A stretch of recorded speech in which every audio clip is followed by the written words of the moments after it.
সম্মানিত ভিউয়ার্স, আসসালামু আলাইকুম। আজ 16ই মে রোজ শুক্রবার। আমি অবস্থান করতেছি ঢাকা সদরঘাট, আর আমি অবস্থান করতেছি কীর্তনখোলা 10 লঞ্চে। আর এখন বাজে রাত 8:40। আর আপনারা দেখতে পাচ্ছেন বর্তমানে কীর্তনখোলা 10 লঞ্চের ডেক যাত্রীর অবস্থা।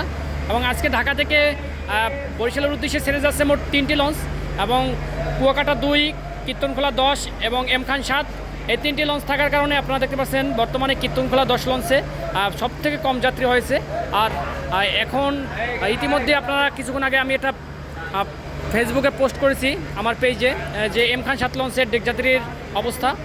আপনারা লক্ষ্য করলে দেখতে পারবেন যে এম খান 7 লঞ্চ প্রায় পরিপূর্ণ যাত্রী হয়েছে, তবে কীর্তনখোলা 10 লঞ্চে অধিকাংশ সিটই এখন পর্যন্ত ফাঁকা। বলা চলে 3 ভাগের 1 ভাগ যাত্রী হয়েছে এবং 2 ভাগই ফাঁকা আছে এখন পর্যন্ত।